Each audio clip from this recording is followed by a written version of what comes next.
Hey, everybody, welcome. This is Matt Connarton Unleashed, and this is the podcast edition of the show. We do one of these once in a while, and the nice thing about the podcast version of the show is because it is not on FM radio, we can actually say whatever we want to, which we kind of do on the radio show anyway. But this is exciting because so Gracie Gato is here with us, and Gracie was recently with us on the radio show, but we're going to have a follow-up conversation because there are a lot of very exciting things happening. And Gracie, welcome back. Welcome. Thank you. Thank you for having me. I'm trying to find you on my I'm having some technical difficulties here, so forgive me. There we go. Uh-oh. I lost you for a second and now you're back. Okay, awesome. Thank you for having me. I'm never far. Of course. Forgive me if I don't know if you heard the radio show on Saturday, but my voice was cracking and everything, and I'm still not 100%, but doing the best I can. But so of course, when you were on the show with Jenny and I, we were talking all about Adam's World. Yes. And for those who are listening for the first time, for anyone who missed that conversation, please tell us what exactly is Adam's World. Tell us anything you want to share about it. Oh, absolutely. It's about a 20-minute show of autistic superheroes. So it is the main character, Adam, who was modeled after my son. And he's a 9-year-old boy with special abilities to touch things and upload information directly to his brain. And we have his friend Sam, who is a whiz with numbers, mathematics, and we have the only female character, Zoe, who can run so fast that she could travel through time. So it sets the stage for multiple adventures, historical figures they're going to meet throughout the series. It's going to be fun. And why did you decide to do this? Why is it so important to you to develop this this animated series? And what's the what's kind of the driving force behind this for you? Actually, it was my son. He is Adam, 9 years old, and he is autistic nonverbal, which means he can't communicate through voice, which is really strange, considering, who his mother is, but my son, he can't talk. He never could. And we didn't get alarmed till he's about 3 years old. And then, we had some suspicions, and my husband at the time Adam's father took him to see someone, and he was diagnosed as autistic, ADHD. Mm-hmm. So it's been a real journey to get from where he was entering school, kindergarten, through now 3rd grade. So it's been a real interesting, and then having to be a caretaker for my mother who passed away recently on top of an autistic child. It was, it's been heavy. It's been heavy and humbling. And I just feel like this Adam's World, and this is like 100% like no BS, but the night my mother passed away, I moved a bed. I got a bed from Rent a Center, and one of those cheap beds, and I nudged it next to hers. And then I was writing a treatment of Adam's World, what it would be like, just on a textbook paper. And she passed away two hours later. So it's very personal. Huh. Yeah. So it's like she left this world and another life was born, in a way, which is, the show to help autistic children. And, she loved Adam, and Adam, they had their own special language because he was nonverbal. So, excuse me. So he has been thriving at a local small town school here in Hudson, New Hampshire. And the school is shout out Nottingham West. I mean, they're awesome. They've really changed Adam's life. And taken from what I've learned from what they do, and then learn, what I do, which is, broadcasting using your voice and, mannerisms. We've been communicating and doing our own kind of acting out. So Yeah. the show actually wasn't a show. I just started doing these little video vignettes for my kid who was, hyperactive and just like, go away. Shh, I'm busy. And he started to like really pay attention to them. And he started to notice how I was putting things together frame by frame and then have them move. And that like totally tripped him out. So I got him a part of the process as well. So it's kind of cool, but it really comes from a really heavy place, Yeah. Yeah. How long had this been in of losing your mind to do something like this? I mean, you mentioned, when your mom passed, kind of saying, you're definitely going to do this, but I mean, had it been a long time that you'd kind of been doing this with Adam, and then, you show Yeah, I've been him, doing and obviously little he videos. relates to what you're doing. I mean, had that been? That's been going on for a while. Yeah. We have our special little games that we play, songs and videos, and he's 8, so 8 or 9 years old. No, he's 9 now. He's just turned 9. Okay. So he loves fart videos and stuff. So any animals that fart, he would just crack up and laugh. So you know what? Yeah. Now I'm in that business to make people laugh. The stuff I was doing before with documentaries and stuff. I mean, honestly, with politics, it's like all the information's out there and you already made up your mind. And there's nothing I could do as an artist to paint you a picture is going to change your mind. Right. So, we all know politicians are corrupt and people don't care. So let's do something fun. Let's do something. I think we need laughs. We need to smile more. We need to be more like these kids who, at least kids you can reason with. Right. Well, no, I mean, you say that and it's funny, but there is an underlying truth to that, right? Because kids haven't, they don't have all these sort of calcified ideas in their brains yet, right? Right. Most adults, by the time, and different studies will tell you different things, but I've read that the average American, by the time they've hit 30, they think whatever they think, politically or in other ways. And and they're locked in. Either you're MAGA, you're not MAGA, or wherever on the spectrum you fall into, there's no changing your mind until something happens to you where you're like, oh. But you're on your own. You're on your own. You got to go and have that eureka moment somewhere else. I can't make that eureka moment happen for you. So as part of this, I mean, obviously there's a lot of great reasons to do something like Adam's World that is so positive. And it's clear why this is so important and personal to you because of your son. But I'm also curious, is there an element of, is it also kind of like a little bit of a palate cleanser after having been involved in politics for so long? Is it sort of a relief because it sounds like you're discouraged with the political stuff, which I can relate to. I understand. We used to do politics on my radio show, and the past year of keeping politics out of the radio show has kind of been, I think, probably good for my mental health in some ways. Then you start forming these petty prejudices against people, and you start to notice that you're being a nitpicky asshole too. And then, it's like, unsubscribe. I want to do something fun. I do need the break. I do, being a caregiver, a full-time caregiver for 1 year changed me. And then a trip overseas did so as well. Yeah.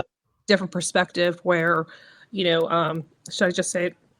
You can. On the radio show, I wouldn't have wanted to get into it, but here, this is free and open, and you can talk about whatever you want, Gracie. And I'm curious, actually. Yeah. I went to Lebanon. And you're like, no, not Lebanon, New Hampshire, you idiots. There's no reason to go there. No offense to anyone living up there, but it's the North Country's, if you like skiing, but other than that. I at the time fell in love with a 100% Lebanese guy, 100%. And fell in love. Well, he met my family, and I had to go meet his, but his was in Lebanon. Okay. So, wow, it sucked because, I've seen the movies, so I'm an expert. you know, about the Middle East because I've seen all these movies. I've seen Not Without My Daughter. Yeah. You Yep. know, Great film. it is a great film. And someone actually in Lebanon gave me a different point of view of that film, but we'll get to that. Oh, okay. They said, I said, I see Not Without My Daughter. I'm like, I'm not going to die here. And they're like, yeah, but it's only told from the woman's perspective during the 1984 conflict, and it was a divorce trial, and she wanted custody. He wanted custody. Oh, one of those moments. But anyway, getting back, the dude from Lebanon. So we decided to get married, and he flew me out.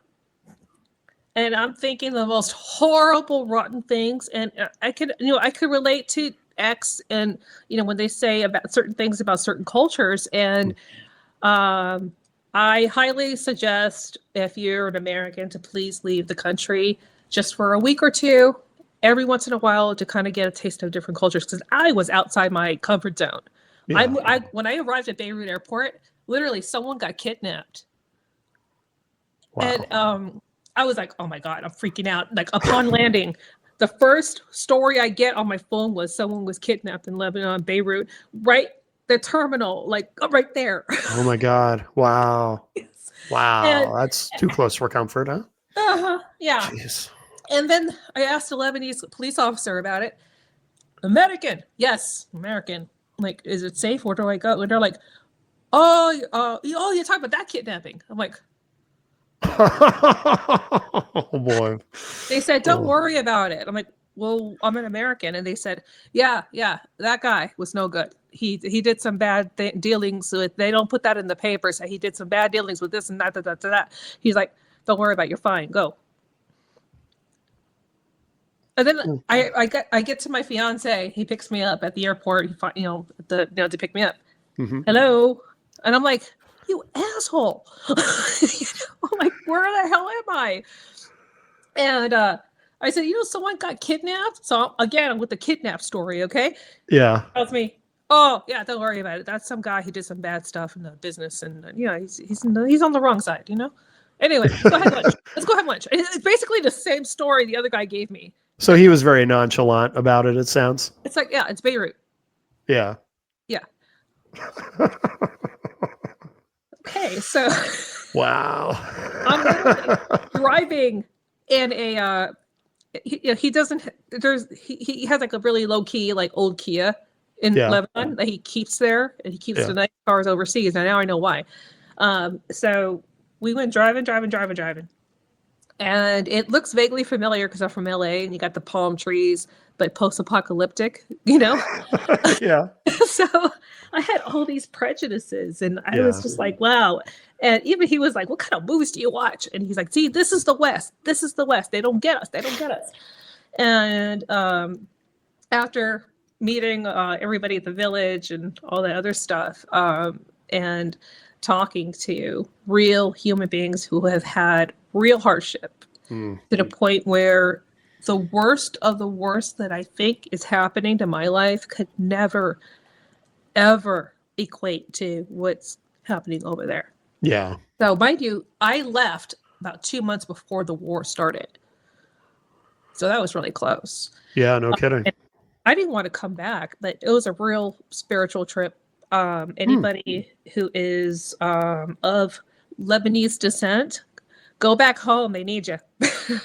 Yeah. It is beautiful. It is beautiful. There's something in the dirt. There's something in the rocks. It's just such a spiritual cleanse that I needed. And that was part of the healing process for me. And a lot of the things that I was taught about Islam is not true. How long were you there? I was there for, I would say, about a month. Okay. Yeah. Okay. So I spent some time there. I started I think the first couple of days, the call to prayer sounded so annoying. Really? Yeah. So being from LA and then you never hear that stuff. And then, living out here in New Hampshire for 6 years now. And I got accustomed to quiet. I finally got accustomed to quiet.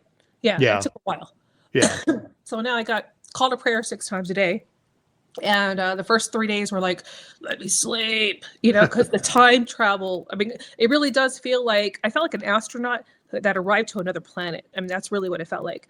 Yeah. And I don't know, the one takeaway from that trip was talking to the people and realizing how resilient they are and how I'm an American. I mean, they have a million reasons to hate my guts. And they took me in with open arms, and they even started calling me sister. Villagers Wow. came with gifts and treats, and they wouldn't stop feeding me. I think I put on like 15 pounds in Lebanon. I had to run off, you know. But yeah, seriously, they just keep feeding you and feeding you. And if you say no, it's against their culture. I mean, it's just not good to Yeah. not say no. So I always had to kind of like, you know, because I'm so full. Well, we have people like that here too. They're called Italians. Italians, Greeks. I think Yeah. anybody who is not like from the UK, I Right. think everywhere but the UK, They want to people feed are you. warm. Yeah, Yes. even the Irish, they do the same thing. They, you know, big meals. So it was a Yeah. real experience. And I mean, when I wrote about it, but you know, for the sake of time, I would please tell the audience to have an open mind about Arab Americans. Yeah. They're good people. Yeah. Yeah. Well, yeah, I mean, it's important to, no, I mean, I'm glad that you say that because, you know, and I assume that the kind of audience that has listened to my show over the years knows better than to stereotype people. But of course, we're in this time now where it's like, you know, you look at what's going on with Israel and in Gaza, and you know, there's a lot of pressure as there always is, unfortunately. But I think now more than ever, not only with that issue, but just with issues in general, everyone's so polarized, and you're expected to be all the way on one side or Mhm. all the way on the other. And we live in a Absolutely. world that is full of nuance, and things are complicated and complex, but for some reason, you're not really allowed to see things that way. You're Mhm. supposed to either, support Israel no matter what they do, or you're supposed to be completely opposed to Israel. That's And one thing I love about Jen. You yeah, know, she's you know, a Jewish American, and that's great. And nobody's saying anything about that. At least I'm not. And you know, we talked off air before about, you know, what's going on overseas, and yeah, we're on the same page. You know, just peace, ceasefire. You know, yeah, enough's enough. yeah, Yeah. yeah, absolutely, absolutely. And I did Uh, do an international campaign with was it Mohammed Hadid and a couple okay. others for a ceasefire. So I'll send you the link. That was Oh, yeah, I'd that's like to see yeah. that. I'd like to see that. And by the way, just for the record, for any listeners who are at all confused about my position or anything like that, no, I call October 7 a terrorist attack, and I consider Hamas a terrorist organization.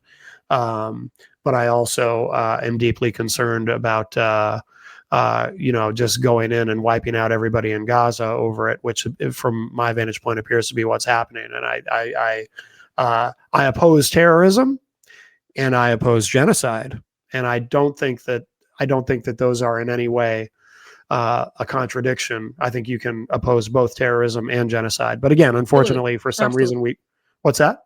Absolutely. I Yeah. agree. Yeah. Enough's But enough. again, but for some reason, again, you know, it's like we live in a time where people expect you to, you know, you got to be one or the other on everything. It's like, no, I do want to see peace. And obviously not everyone, you know, not all Palestinians are Hamas, and all of it, you know, we have to, One thing and I I, learned from yeah, from the Lebanese people, and this was a real gift, is look at the person as a human yes. before anything else. Mm-hmm. And it sounds pretty simplistic, but living in this day and age where everything's so polarized about, you know, XYZ or whatever you're into, I mean, really, do you think a Democrat will pick up a Republican bleeding on the side of the road, or vice versa? Because that's how polarized we are. Mm-hmm. And you know, this woman, she lived in a village peeling onions. She feeds the village. You know, she was so cool, but Yeah. she lost 5 sons in war. Oh my God. Yeah, 5 sons. Can't even imagine.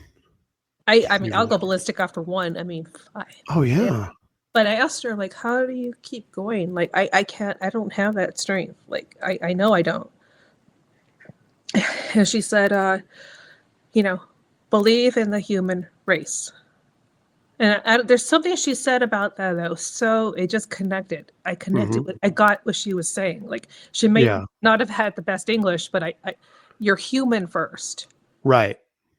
And it's like, you know what? We need more of that. We need more of that talk.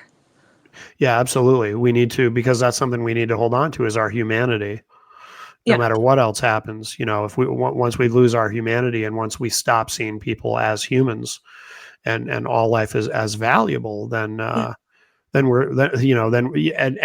happens when we become a little too vengeful, a little too, and we have to start practicing what we preach as well, and it keeps us in check. Yeah. So let's talk about the fun stuff. Yeah. So, yeah. Let's talk about the TV show. Yeah. So, excuse me. So there was a lot going on. So I was actually inspired by a few 80s television shows. Really? Yeah. So do you remember like The Facts of Life and Silver Spoons, Growing Pains? We lived in the golden age television, but there's things about growing up that you couldn't talk about with your parents. It was just weird. Or your brother and sister are too stupid, and you can't, and your friends are kind of dumb, and you feel stupid about bringing it up. It's about a girl or a boy or whatever you're into, So it's like a lot of that stuff. So I did my old research, and I remember like learning a lot from 80s television and being ahead of the curve, like academically, because I watched DuckTales. Yep. I remember making that leap from childhood to like my freshman year of high school. It's like, that was a DuckTales.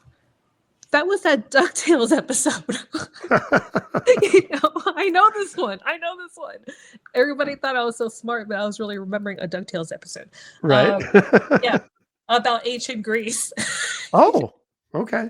So that's where I kind of borrowed a lot of that, on the undercurrent of these three kids who are superheroes and autistic and that can travel through time. Like, let's have them go on adventures and inject some knowledge and wisdom about history. Wouldn't that be cool? Talk to Paul Revere.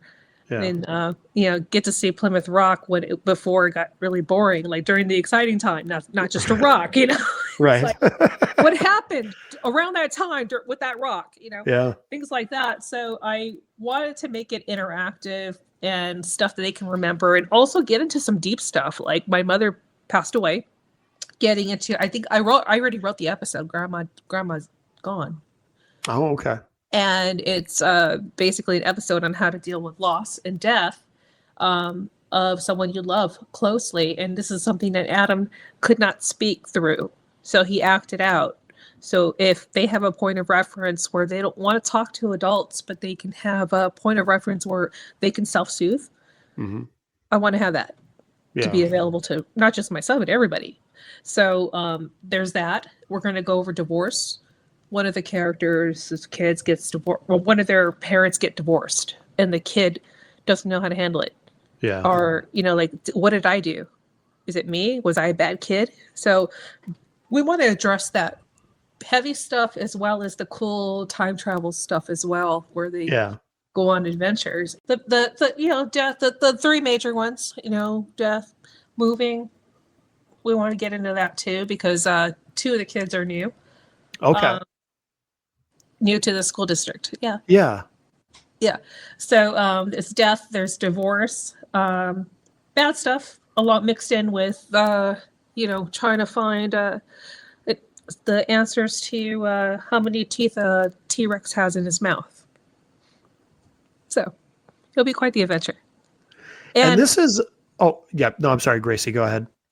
Oh yeah, one other thing too. I did have a question. Someone asked me, but they're autistic superheroes. Don't you think you're isolating the other half of your audience who is not neurodivergent? And that actually came up today. And it's a valid question though. It really is. And my response to that was that it is a historical show. like where they're going to be meeting these big historical figures throughout the whole series. Okay. And the character arc for these three characters is eventually harnessing their superpower, because that's what autism is. It's basically like spaghetti on the wall until you can organize it and you can make art instead. So that's kind of what we're doing. We're just kind of giving them a helping hand. It's almost like, reaching out from the TV saying, hey kid, you could do this too. Right. Right. And by the way, this is set right here in New Hampshire, correct? Yes, it's going to be 100% New Hampshire, New England themed, all the way, because I want New Hampshire to have some pride. Yeah. I grew up in LA, and even if you get a receptionist job somewhere for really 50 cents an hour, it's probably going to be at someone's office that happens to be connected to the film industry. Yeah. So, yeah. So I mean, it's osmosis. And I do want, there's a lot of New England talent here. There's a lot. Yeah. And I've seen it, but there's nowhere to go. So there's two things that happen. Either they, one, give up the dream, get married and get serious and get a real job. Or two, they move to LA. Yeah. Yeah. And finding out the hard way about certain things about life. So right. It's one or two. And sometimes two ends up becoming one, and they give up, they come back home and have kids. Mm-hmm. So what if we could save them the trip and give them access to, seasoned professionals, seasoned animators, seasoned voiceover actors. I mean, imagine if you had that at your disposal. I mean, you'd probably have to pay me to leave. I mean, I would live there if someone held my head and say, hey, this is how you use Adobe Illustrator. This is how you animate. Or if you want to get into voice acting, this is how you do it. Yeah. And to have that ambition and to foster it, I think it's really important. And who knows who the heck we could discover, right? Right, exactly. Like uncovering, like whose career that we're going to launch. We're like, oh, we didn't expect that to happen. Yeah. Cool. Like guy's getting an Oscar. Like, where's my Oscar? Right. But, to have that kind of pride. Yeah. And I have a lot of great stories about, like my mother was a seamstress for MGM. Everybody had a story. My uncles used to press hot wax at Capitol Records. Oh, no kidding. Huh. Yeah, his job was to, hot wax. Yeah. Wow. Everybody I know has a story. They worked with someone famous, or they got the Clint Eastwood stories, or everybody's got one. So why not bring it here? A little of that magic here. Yeah. Right. No, I could certainly use interns. Yeah, no doubt. Well, I think as more and more people learn about the project, I think more people are going to want to get involved, because it's unique. There's nothing like this, right? Like that I'm aware of, an animated show like this, like what you're developing from this particular point of view with these types of characters. Not only that, but I want them to quantum leap, and they're going to have some weird mind-bending stuff that's going to happen to them. And it's going to be between the audience and the kids, and the parents and teachers are completely out of it. They're like, really? You guys are just daydreaming, It's like, oh, we went somewhere. It was cool. Yeah. Like we saw ancient civilization. Yeah. Sorry you weren't invited, but no, it's a fantastic concept. I'm excited about it. And thank you.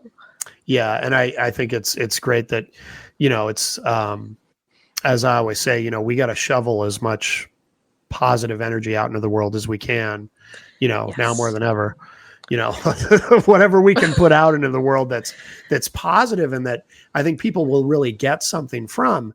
And, so I think, when I first learned about this from you, that you were doing this, I said, any way I can help. And I just think it's great. It's fantastic, and thank you.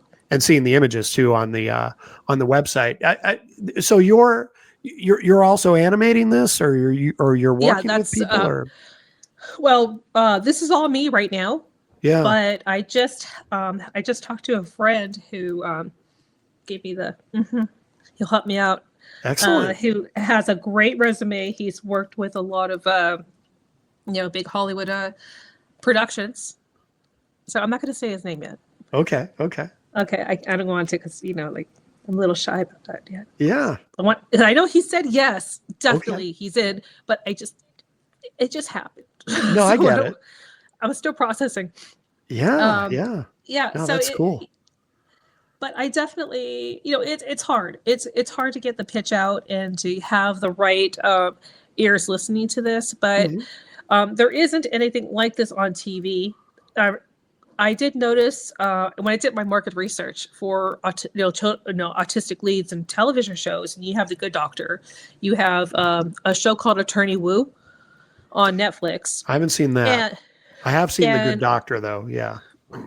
Yep. And basically, it's they're great actors. It's a great show. It's well written. There's another one called what was it? Atypical, and it's about a teenage boy.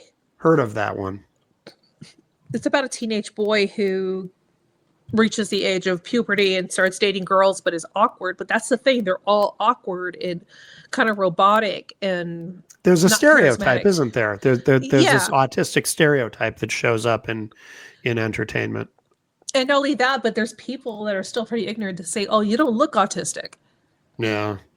Yeah, there's still people that say that. Yeah. There's a whole spectrum, and there's autistic people, just like anybody else, there's all kinds of autistic people, right? Well, Albert Einstein, Nikola Tesla. I mean, those are like textbook. Yeah. Yeah. Oh, yeah. So yeah, I firmly believe that they are little geniuses, and I know that there's a lot of stuff going on in those brains because you could just see the wheels turning. Yeah. And I'm like, God, if I could just hack that, right. Maybe the show can, in a way, where they can start testing reality. Yeah. How much can I get away with if I really, really want it? Right. Right. Yeah. So maybe we can get into. I want a fourth kid. I do want a fourth kid eventually, and that's something that once the show takes off, I would love to do a sweepstakes on like a really cool kid who's really done something great on the autism spectrum. Yeah, that's what I would love to add a fourth, but that's later. I want to get through. That makes sense. So as the series goes, if that universe kind of expands in terms of the characters and are there other, obviously Adam is your son. Are the other two existing characters, are those also based on real people, or are those kind of composites, or did those come from your imagination, or? My imagination. Okay. What I imagine his friends are like at school because they don't let us in. Because once you drop your kid off, so my imagination goes crazy. He might have a friend that can travel through time. I don't know. For all you know, yeah. So there you go. They could do some crazy, weird, autistic stuff, with mathematics, Sure. So yeah. Yeah.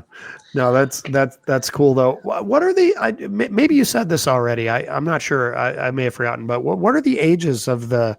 I mean, do you establish within the series? Do you establish the ages of the three kids, or no?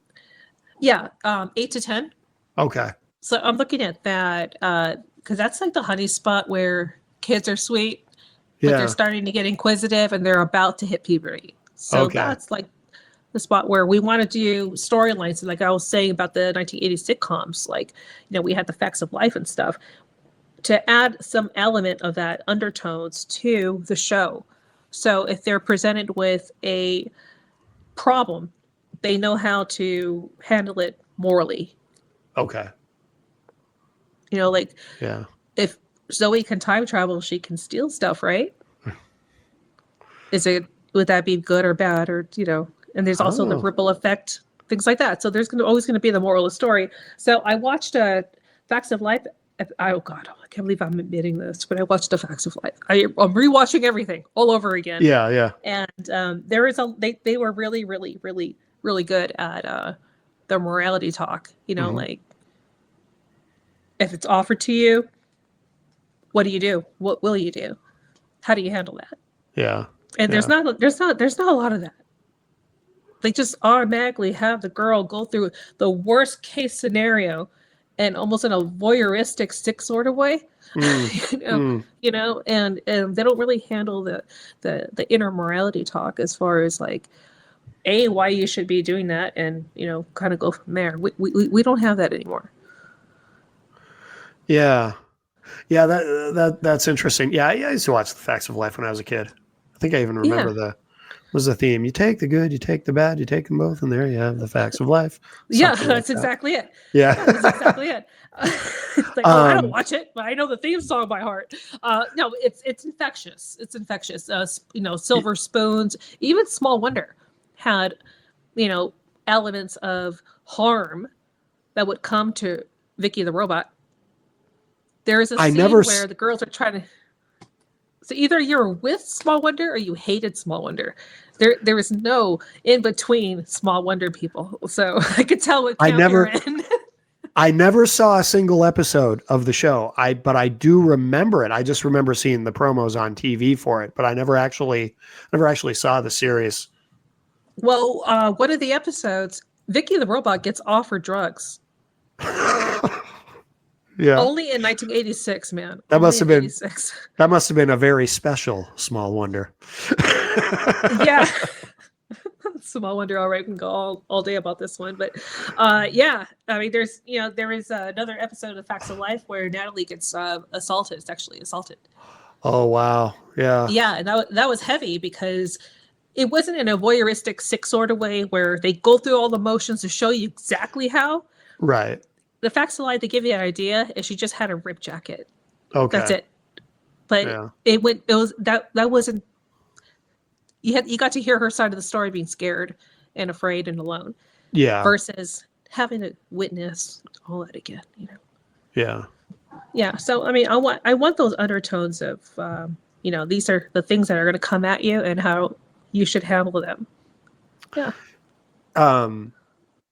Reflecting on old shows though, like The Facts of Life, it also makes me think about, and we talked about this, I think, on the radio too, is that we're fortunate that, we live in a time where there are so many different ways, so many different options where a show like this could go in terms of distribution. Because if we were having the same conversation back when The Facts of Life wasn't first run on NBC, we'd be talking about, hopefully maybe getting a network executive to show some interest in it.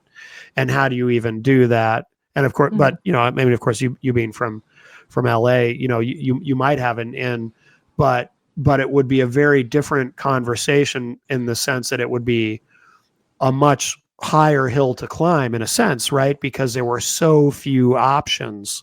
Whereas now, because of, streaming's changed the industry 100%. Yeah. It's flipped it over its head. And I predict that the celebrity culture is dead and that we're at the age of the influencer. Yes, I agree with you. That's where I think we're heading. Yeah. But I would love for, maybe we could stick to 8 to 10 and do a spin-off show where they quantum leap to different ages, or they can leap into a different reality where they're all live action. I mean, there's so many things we can do. Yeah. There's so many things we could do.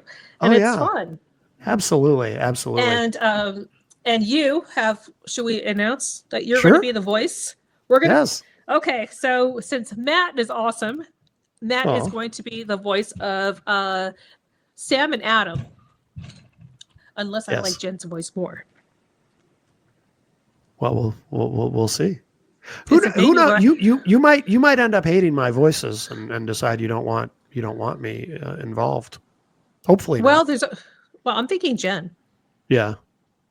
The female voice is a little more easier to. Yeah. But we'll get into the technicalities later. Yeah. But I think you'll be great. I mean, there's going to be lots of characters. You're going to be my Hank Azaria. Okay. Where it's like we need the lunchroom guy. Hey, I'm here, kids. Yeah. It's very South Park. You could be Chef like from South Park. Alrighty ho, kids. Well, that one might get me into some trouble, No, but but I'm very excited. Like I said, I think it's like I said, it's just very positive, and I think that's amazing, and I'm excited for the challenge of it, and just to be involved on any level is amazing. So I appreciate it. Yeah, it Absolutely. is very heavy. It's a heavy project because it's sort of like being a CEO of a startup. You have the creative aspects of it, and then you have the artistic, and then you have the infrastructure of how all this hangs. So you get a cool title like showrunner, but really, if anything fails, it's your butt. So it's like, and your reputation and your ass. So it's like, make it work. Yeah. Absolutely. Is there anything else I know there's probably a lot you can't say yet, right? I don't know. Is there anything else that at this point we want to make sure people know about Adam's World? Or right now we could definitely use donations right now. We are going through, we want to do what episode 1. I want to be able to fund that with 100% illustrations, like with real artists, and have the whole team finally working together, and see what happens. I want to see what kind of magic happens, but I want to be able to pay what they're worth, and to be able to afford my life as a single mother as well with an autistic child. So I mean, that could help as well. So yeah, absolutely. And we should mention too, if you go to your website, there, you can see some of what the project is about there visually, and also I have the first script up there as well. And early concept videos, market analysis, everything's there. Like, and people can make donations right there, correct? Right there. They can go to Kickstarter, or they can go to the graciegato.com and just donate. Yep. And you offer other services too through the website. We should make sure people know that too. Oh, absolutely. Yes. I'm a copywriter. I have done copywriting, screenwriting, ghostwriting, web content, technical writer. So I am for hire, at least until this thing gets picked up, and then I'll be married to my work. So yeah. That'll be a good problem to have, though. That would be a good problem to have. Yeah. I'd love to know who you've ghostwritten for, but you probably can't tell us. Can't tell. Can you give us a hint? Well, it comes as it comes. Like, I don't really know who it is. They just want, like, hey, can you write a chapter maybe of this is what I got so far, but could you fix it? Yeah. Interesting. That's cool, though. Yeah. That's very cool. That's very cool. Can you make it funnier? Do you get hired to do that, to punch up scripts? Oh, yeah. Yeah. The thing is about, like, ChatGPT is a great tool, but there's a certain human element that happens with comedy writing that ChatGPT just doesn't get. Right. So it's very sanitized, like speaking like robot, So it's good for certain things, like here, draft a report that I need, blah blah blah. Oh yeah. Go. But like when it comes to like people talking and dialogue and how people interact and how they approach things, is ChatGPT's got a long way to go to figure that out. So absolutely, yeah. I don't think it'll ever be. I don't think it'll ever be able to replace humans in that sense. At least I hope not. I heard they come pretty close, depending, but you still got to spoon feed it. Yeah, exactly. I mean, it's like having a word blender, but you got to put content in there to blend something. So, right, exactly. Well, Gracie, we'll wrap this up, but there's lots of good stuff to come, and please go to Gracie's website, graciegato.com. Yes. All right. Thank you. Bye, everybody. Bye-bye.